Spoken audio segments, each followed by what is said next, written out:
প্রতিটা ম্যাচ, প্রতিটা মুহূর্ত, জয়ের উল্লাস আর হারের নীরবতা। মাঠের খেলা, টেবিলের খেলা, আবেগ, অ্যাকশন আর বিশ্লেষণ। খেলা যেমন, খবর তেমন, গরমাগরম। Welcome to Star Play. সঙ্গে আছি আমি তৌহিদুল ইসলাম। শুনছিলেন শিরোনাম, এবারে বিস্তারিত।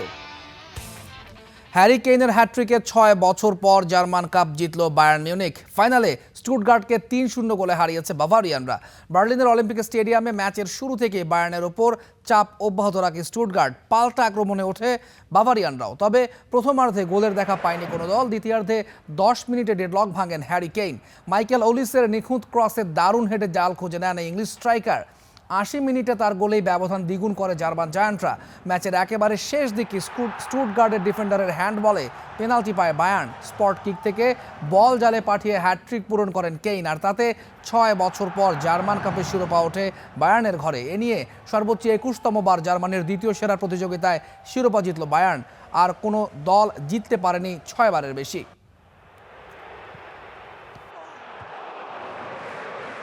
হার দিয়ে চলতি মৌসুম শেষ করলো লিগ চ্যাম্পিয়ন বার্সেলোনা। বিপরীতে জয় দিয়ে শেষটা রাঙিয়েছে রিয়াল মাদ্রিদ। লা লিগায় অ্যাওয়ে ম্যাচে ভ্যালেন্সিয়ার বিপক্ষে 3-1 গোলে হেরেছে কাতালানরা। আর ঘরের মাঠে বিলবাওকে 4-2 গোলে হারিয়েছে লস ব্ল্যাঙ্কোরা। ভ্যালেন্সিয়ার মাঠে প্রথমার্ধে একেবারেই অগোছালো ফুটবল খেলে বার্সেলোনা। গোলের জন্য নেওয়া 6 শটের মধ্যে মোটে একটি শট টার্গেটে ছিল। ম্যাচের 61 মিনিটে লেভানডভস্কির গোলে লিড পায় কাতালানরা। অবশ্য 5 মিনিট পরেই হাভি গেরেরার গোলে সমতায় ফেরে ভ্যালেন্সিয়া। 70 মিনিটে লিড পায় স্বাগতিকরা। গেরেরার শট ব্লক হলেও ফিরতি বল বার্সার জালে পাঠান লুইস রিউহা। আর যোগ করা অতিরিক্ত সময়ে বার্সার কাফিনের শেষ পেরেকটি ঠোকেন গিদো রদ্রিগেজ। অপর ম্যাচে সান্তিয়াগো বার্নাবিউতে বিলবাওয়ের বিপক্ষে ম্যাচের 10 মিনিটে লিড নেয় রিয়াল মাদ্রিদ। কারভাহালের বাড়ানো বল থেকে দারুণ গোল করেন গার্সিয়া। 41 মিনিটে পিত্রাচের অ্যাসিস্টে ব্যবধান বাড়ান জুড বেলিংহ্যাম। বিরতিতে যাবার আগে 1 গোল শোধ করে লড়াইয়ের আভাস দেয় বিলবাও। তবে দ্বিতীয়ার্ধের শুরুতেই স্কোরলাইন 3-1 করেন কিলিয়ান এমবাপে। 89 মিনিটে ব্যবধান আরও বাড়ান দিয়াজ। যোগ করা সময় বিলবাও গোল করলেও তাতে পরিবর্তন হয়নি ম্যাচের ভাগ্য। ইউরোপিয়ান নারী ফুটবলে আবারও নিজেদের শ্রেষ্ঠত্বের প্রমাণ দিল বার্সেলোনা। নারী চ্যাম্পিয়ন্স লিগের ফাইনালে অলিম্পিক লিওঁকে 4-0 গোলে বিধ্বস্ত করে শিরোপা জিতেছে কাতালান মেয়েরা। ম্যাচের শুরুতে অবশ্যই এগিয়ে যাওয়ার সুযোগ পেয়েছিল 8 বারের চ্যাম্পিয়ন লিওঁ। তবে বার্সার রক্ষণ ভেদ করতে পারেনি তারা। প্রথমার্ধে নিজেদের মেলে ধরতে না পারলে দ্বিতীয়ার্ধে রীতিমতো আগুন ঝরিয়েছে বার্সা। 55 মিনিটে পোলিশ স্ট্রাইকার ইভা পাওয়ার গোলে লিড পায় তারা। 69 মিনিটে নিজের দ্বিতীয় গোল করে ব্যবধান দ্বিগুণ করেন তিনি। শেষ বাঁশি বাজার আগে ম্যাজিক দেখান সালমা পারাউলুয়েলা। 90 মিনিটে দূরপাল্লার রকেট শটে স্কোরের শটে নাম তোলেন তিনি। আর যোগ করা অতিরিক্ত সময়ে দ্বিতীয় গোল করে শিরোপা নিশ্চিত করেন সালমা পারাউলুয়েলা। নারী চ্যাম্পিয়ন্স লিগে এটি বার্সার 4র্থ শিরোপা। এবারে বিশ্বকাপের খবর। বিশ্বকাপের বাঁশি বাজতে বাকি আর মাত্র 18 দিন, অথচ এখনও কাটেনি ইরানের যুক্তরাষ্ট্র ভিসা নিয়ে অনিশ্চয়তা। বিশ্বকাপ খেলতে মার্কিন মুলুকে ঢুকতে পারবে কিনা ইরান, তা নিয়ে এখনও শঙ্কার ঘিরে আছে দলটিকে। তবে বড় সিদ্ধান্ত নিয়েছে ইরানের ফুটবল ফেডারেশন। যুক্তরাষ্ট্রের অ্যারিজোনা ছেড়ে নিজেদের বিশ্বকাপ ক্যাম্প মেক্সিকোর সীমান্ত শহর টিজুয়ানায় সরিয়ে নিয়েছে দেশটি। ফিফার অনুমোদন পাওয়ায় এই সিদ্ধান্ত ভিসা জটিলতা অনেকটাই কমবে বলে বিশ্বাস দেশটির ফুটবল প্রধান মেহেদি তাজের। বিশ্বকাপের বাকি মোটে 18 দিন, তবে এখনও কাটেনি ইরানের যুক্তরাষ্ট্রের ভিসা জটিলতা। আদৌ তারা মার্কিন মুলুকে গিয়ে বিশ্বকাপের ম্যাচ খেলতে পারবে কিনা তা নিয়ে মেলেনি কোনো নিশ্চয়তা। এর মাঝেই বিশ্বকাপের প্রস্তুতিতে কোনো কমতি রাখছে না ইরান। এরই মধ্যে নিজেদের বিশ্বকাপ ক্যাম্প যুক্তরাষ্ট্রের অ্যারিজোনা থেকে সরিয়ে মেক্সিকোর সীমান্তবর্তী শহর টিজুয়ানায় নেওয়ার সিদ্ধান্ত নিয়েছে ইরান। দেশটির ফুটবল ফেডারেশনের সভাপতি মেহেদি তাজ জানিয়েছেন, ফিফা তাদের এই অনুরোধ অনুমোদন করেছে। বিশ্বকাপে অংশ নেয়া সব দলের ক্যাম্প ফিফা ইতোমধ্যেই চূড়ান্ত করেছে। ভিসা জটিলতার কারণে আমরা সমস্যায় পড়েছিলাম। সেই কারণে যুক্তরাষ্ট্র থেকে ক্যাম্প মেক্সিকোতে সরিয়ে নেয়ার যে অনুরোধ করেছিলাম, ফিফা সেটি অনুমোদন করেছে। এখন আমরা টিজুয়ানা ক্যাম্পে থাকব। এই সিদ্ধান্তের ফলে বিশ্বকাপ ঘিরে ভিসা জটিলতা দূর হবে বলেও বিশ্বাস মেহেদি তাজের। এই পরিবর্তনের ফলে ভিসা ও অন্যান্য জটিলতা অনেকটাই কমে যাবে, কারণ দলটি মেক্সিকোতেই অবস্থান করবে।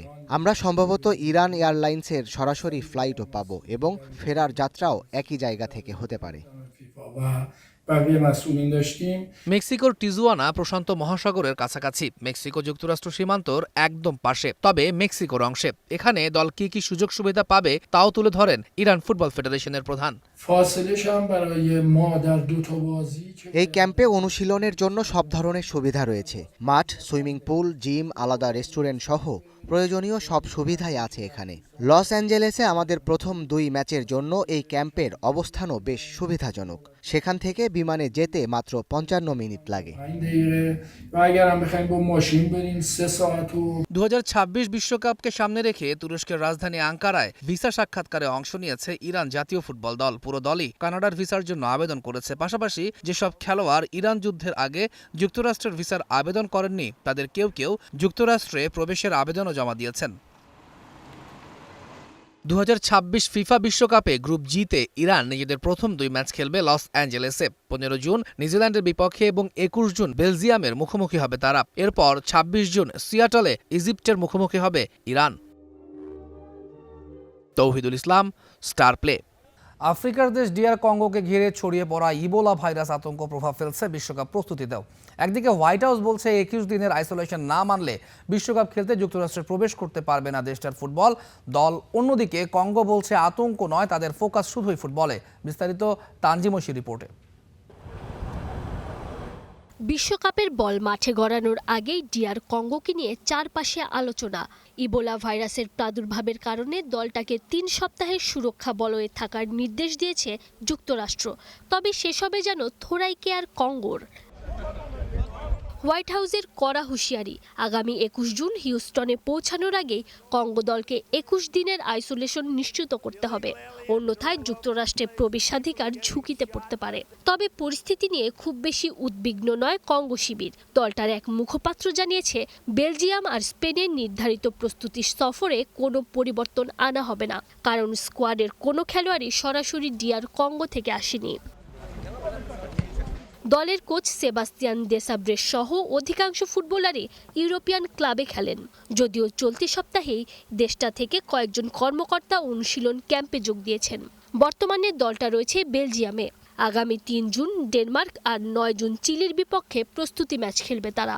এবারের বিশ্বকাপে ডিআর কঙ্গোর 2টো ম্যাচই আছে যুক্তরাষ্ট্রে। প্রথম ম্যাচেই 17 জুন শক্তিশালী পর্তুগালের মুখোমুখি হবে দলটা। সেই ম্যাচের জন্যই হিউস্টনই হবে তাদের মূল ঘাঁটি। আর তার আগেই যুক্তরাষ্ট্রের চাপের মুখে 52 বছর পর বিশ্বকাপে জায়গা পাওয়া আফ্রিকান দলটা। এদিকে বিশ্ব স্বাস্থ্য সংস্থা সতর্ক করেছে, ডিআর কঙ্গোয় ছড়িয়ে পড়া ইবোলার বিরল বুন্দিবুগীয় ধরনটি জাতীয় প্রাদুর্ভাবের রূপ নিতে পারে। প্রতিবেশী উগান্ডা সহ পুরো অঞ্চলেই জারি করা হয়েছে আন্তর্জাতিক স্বাস্থ্য জরুরি অবস্থা। বিশ্বকাপের আগে তাই ফুটবলের পাশাপাশি এখন বড় আলোচনায় স্বাস্থ্য নিরাপত্তাও। Tanjim Oishi, Star Play. Scotland ও নেদারল্যান্ডসের বিপক্ষে ত্রিদেশীয় সিরিজে বিশ্বকাপের প্রস্তুতি সারতে চান বাংলাদেশ নারী ক্রিকেট দলের অধিনায়ক নিগার সুলতানা জ্যোতি। সে লক্ষ্যেই 2 ধাপে দেশ ছাড়বে দল। স্কটল্যান্ডে ত্রিদেশীয় সিরিজ শেষে আগামী 5 জুন বিশ্বকাপ খেলতে ইংল্যান্ডে পৌঁছানোর কথা তাদের। বিশ্বকাপের ঠিক আগ মুহূর্তে খুব বেশি স্বস্তিতে নেই বাংলাদেশের মেয়েরা। সবশেষ 3টি দ্বিপাক্ষিক সিরিজে কোনো ম্যাচই জিততে পারেননি তারা। সাফল্য বলতে বিশ্বকাপের বাছাই পর্বে অপরাজিত চ্যাম্পিয়ন জ্যোতির দল। তাই আসন্ন ত্রিদেশীয় সিরিজ ও 2 প্রস্তুতি ম্যাচকে ইংল্যান্ডের কন্ডিশনে অভ্যস্ত হবার সুযোগ হিসেবে দেখছেন টাইগ্রেস ক্যাপ্টেন। জানিয়েছেন স্ট্রাইক রেটটা 100-র উপরে রেখে ব্যাট করার চেষ্টা করবেন সব ব্যাটার। আত্মবিশ্বাসী নিজেকে নিয়েও হারাতে চান সাউথ আফ্রিকা ও ভারতের মতো দলগুলোকে। আমাদের জন্য বিগেস্ট একটা চান্স এবং টিমের অবস্থান অনুযায়ী, এবং আমি বলবো যে তারা সবাই পজিটিভ যে মাইন্ড ফ্রেমে আছে এখন বর্তমানে, সেই টিমটা যদি ওয়ার্ল্ড কাপে বেটার ক্রিকেট খেলতে পারে সেটা বাংলাদেশ উইমেন ক্রিকেটের জন্য অনেক বেটার হবে, এবং পার্সোনালি তো বলবো যে ইন্ডিভিজুয়ালি প্লেয়াররা অনেক বেশি বেনিফিটেড হবে। ভারত এবং সাউথ আফ্রিকার সাথে আমাদের ম্যাচ উইন করার অভিজ্ঞতা আছে, সো ওই দিক থেকে স্পেশালি ম্যাচ বাই ম্যাচ যাওয়ার প্ল্যানই আমাদের আছে। বাট স্পেশালি আমি যেটা বলবো যে যদি আমরা স্টার্টটা অনেক বেটার পাই, একটা মোমেন্টাম যদি ক্রিয়েট করতে পারে, সেটা ডেফিনেটলি আমাদের থ্রু আউট দ্য টুর্নামেন্ট অনেক বেশি হেল্প করবে।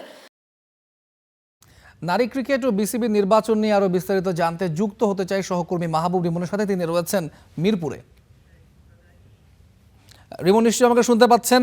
কিছুক্ষণ আগেই সংবাদ সম্মেলনে নিগার সুলতানা জ্যোতি কথা বলছিলেন। তিনি জানিয়েছেন এবার লক্ষ্যটা সাউথ আফ্রিকা এবং ইন্ডিয়ার মতো বড় দলগুলোকে হারানো। আসলে বাস্তবতা কি বলছে? বাংলাদেশ দলের বর্তমান অবস্থাটা আসলে কেমন?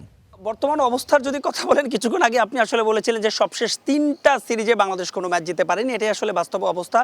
এবং এই দলের বিশেষ করে অধিনায়ক নিগার সুলতানা জ্যোতির ব্যাটিং অ্যাপ্রোচ, স্ট্রাইকের সব কিছু নিয়ে প্রশ্ন রয়েছে। তারপরও এবং আপনি দেখেন এত বছর পরেও আসলে আমাদের বিশ্বকাপে টি-20 বিশ্বকাপ বলেন, ওয়ানডে বিশ্বকাপ বলেন, সেটার বাছাই পর্ব খেলতে হয়। বাস্তবতা তো আসলে বোঝাই যাচ্ছে। বাংলাদেশ দল এর আগে এখন পর্যন্ত বিশ্বকাপে 3টা ম্যাচ জিতেছে, 2014 সালে 2টো ম্যাচ জিতেছে, গেল বিশ্বকাপে 1টা ম্যাচ জিতেছে। নিগার সুলতানা জ্যোতি বলেছেন অন্তত এবছর 3টা ম্যাচ বাংলাদেশ জিতে চায়। আপনি জানেন যে বাংলাদেশ যে গ্রুপে রয়েছে সেখানে পাকিস্তান, নেদারল্যান্ডস, এই দুটো দলকে তিনি আসলে ফোকাস করছেন। পাশাপাশি ভারত, সাউথ আফ্রিকা, তিনি আসলে ভারত সাউথ আফ্রিকার বিপক্ষে জিততেই চান, এভাবে বিষয়টি বলেনি। তিনি আসলে বলেছেন যে এর আগেও ভারত এবং সাউথ আফ্রিকার মতো দলকে আমরা কিন্তু টি-20তে হারিয়েছিলাম, যে কারণে আসলে তিনি বলছেন যে এই দলগুলোর বিপক্ষে ইতিবাচক ক্রিকেট খেলতে চায়। কিন্তু বাস্তবতা হচ্ছে ইংল্যান্ডের ওই কন্ডিশনে বাংলাদেশ দলের এই সফরটা শেষ পর্যন্ত না আগের যে আসরগুলো ছিল সে আসরগুলোর মতো সফরটা শিক্ষা সফর হয়ে যায় কিনা সেটাও একটা অনেক বড় প্রশ্ন। এমনকি দল নির্বাচন নিয়েও প্রশ্ন উঠেছে। কিছুক্ষণ আগে নিগার সুলতানা জ্যোতির কথা বলছিলাম। নিগার সুলতানা জ্যোতি আসলে ইনজুরিরও তার একটা কনসার্ন রয়েছেন। সব মিলিয়ে আমরা তো চাই আসলে বাংলাদেশ দল ভালো করুক, কিন্তু বাস্তবতা খুব একটা হয়তো ইতিবাচক কিছুই দেখাচ্ছে না তুলন। রিমন, বিসিবি নির্বাচন নিয়ে এখন একটা সরগরম পরিস্থিতি। আমরা গতকালে জানতে পেরেছি মনোনয়নপত্র জমা দেয় এবং সেগুলো যাচাই বাছাই শেষে অন্তত 4 জন পরিচালক বিনা প্রতিদ্বন্দ্বিতায় নির্বাচিত হওয়ার রেসে রয়েছেন। সব মিলিয়ে সবশেষ খবর কি আছে আপনার কাছে? সংখ্যাটা আসলে অনেক বেশি তুলন, সংখ্যাটা অনেক বেশি। আমরা জানি যে 23টা বিসিবির পদে নির্বাচন হয়, যেহেতু 25টা পদের মধ্যে 2টো জাতীয় ক্রীড়া পরিষদের সরাসরি তাদের মনোনীত প্রার্থীরা নির্বাচিত হয়। বাকি যে 23টা পদে 33 জন কাউন্সিলর আসলে আবেদন করেছিল, সেখান থেকে ইতোমধ্যে একটা কাউন্সিলরশিপ বাতিলও হয়ে গেছে। সেটার আপিলের শুনানি আজ। গতকাল চূড়ান্ত মনোনয়নের তালিকা প্রকাশ করা হয়েছে, অর্থাৎ সংখ্যাটা 32, 23-এর মধ্যে 32, এর মধ্যে জেলা ও বিভাগ ক্যাটাগরিতে অধিকাংশই আসলে বিনা প্রতিদ্বন্দ্বিতা নির্বাচিত হয়েছে। শুধুমাত্র ক্লাব যে ক্যাটাগরি, সে ক্লাব ক্যাটাগরিতে কিছুটা নির্বাচনের আভাস রয়েছে, কিন্তু সেটাও আসলে শেষ পর্যন্ত ইলেকশনের নামে সিলেকশন নাকি সিলেকশনের ইলেকশন, সে প্রশ্নও কিন্তু উঠেছে। সব কিছু মিলিয়ে বোঝাই যায় যে খুব একটা প্রতিদ্বন্দ্বিতার আভাস নেই, যদিও শুরুতে বেশ প্রতিদ্বন্দ্বিতার আভাস ছিল। তবে শেষ পর্যন্ত বিসিবি নির্বাচনটা হচ্ছে এই বা আসলে কম কিসের, আগামী মাসের 7 তারিখে সে নির্বাচনটা অনুষ্ঠিত হবে। উৎসবের যে কথা বলছেন, খুব একটা উৎসবের আবহাওয়া অন্তত আমি বিসিবিতে দেখিনি। তুলন এই ছিল আমার কাছে বিসিবি নির্বাচন এবং নারী দলের যে বিশ্বকাপের সবশেষ আপডেট। এবং আপনাকে অসংখ্য ধন্যবাদ আমাদের সঙ্গে যুক্ত হওয়ার জন্য। মিরপুর থেকে আমাদের সঙ্গে যুক্ত ছিলেন সহকর্মী মাহবুব রিমন, জানাচ্ছিলেন নারী ক্রিকেট দলের প্রেস কনফারেন্স এবং বিসিবি নির্বাচন নিয়ে সবশেষ খবর। শেষ করতে চাই ক্রিকেটের আরও খবর দিয়ে। ফাহিম সিনহাদের কারণে ঘরোয়া ক্রিকেট থেকে হারিয়ে গেছে প্রায় 10,000 ক্রিকেটার। অভিযোগ করেছেন সাবেক বিসিবি সভাপতি ফারুক আহমেদ। দুদকের নথিপত্র মিলেছে ঘরোয়া ক্রিকেটে এই বোর্ড পরিচালকের অবৈধ হস্তক্ষেপের প্রমাণ। তারপরেও পাপন থেকে শুরু করে তামিম সবাইকে ম্যানেজ করেই পরিচালকের পদ ধরে রেখেছেন ফাহিম সিনহা। আসন্ন বিসিবি নির্বাচনেও প্রার্থী হচ্ছেন, এটা নিশ্চিত।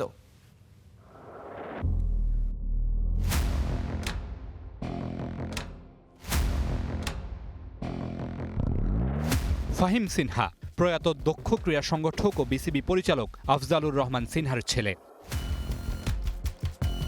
বাবার মৃত্যুর পর নাজমুল হাসান পাপনের বোর্ডে পরিচালক নির্বাচিত হন ফাহিম। ছিলেন মল্লিক সিন্ডিকেটের অন্যতম একজন সদস্য।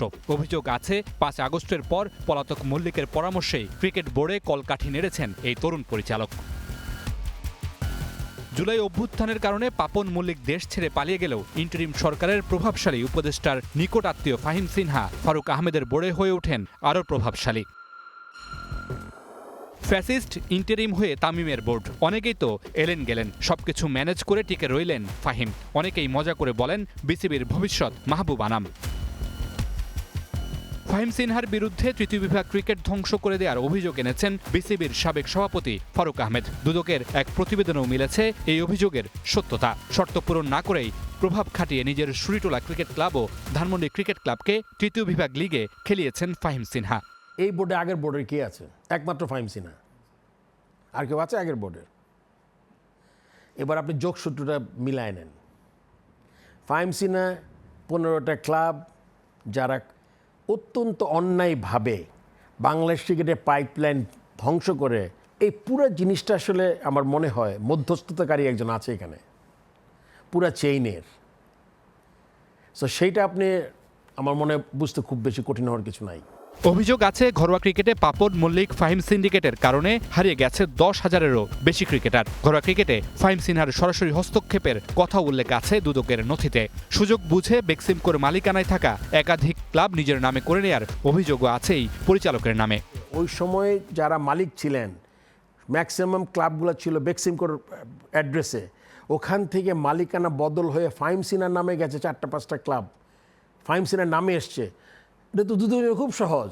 নাজমুল হাসান পাপনের বোর্ডের সাথে তামিম ইকবালের বোর্ডের কোনো যোগসূত্র আছে কিনা, কোনো ডিল হয়েছে কিনা, সেটি ডলারে নাকি পাউন্ডে, সেই প্রশ্নও তুলেছেন ফারুক আহমেদ, যার অন্যতম কারণ পাপনের বোর্ডে থাকা ফাহিম সিনহার সাথে তামিম ইকবালের ঘনিষ্ঠতা। মালিক হয়েছেন আপনার প্রেসিডেন্ট, আপনার বন্ধু ভাইস প্রেসিডেন্ট, এরকম করেছেন আপনি 4-5টা ক্লাব, তার মানে আপনি ক্লাবগুলো চালাচ্ছেন আপনি। সো আপনার সাথে ওই ক্লাবের সাথে যে লেনদেন, এটা কি ডলার না পাউন্ডে হয়েছে নাকি বাংলাদেশি টাকায়, ক্লাবগুলো চলছে কেমনে, কে টাকা ফান্ড আসতে কোথায়, এগুলো আপনি বের করেন, তাহলে তো বের হয়ে যাবে।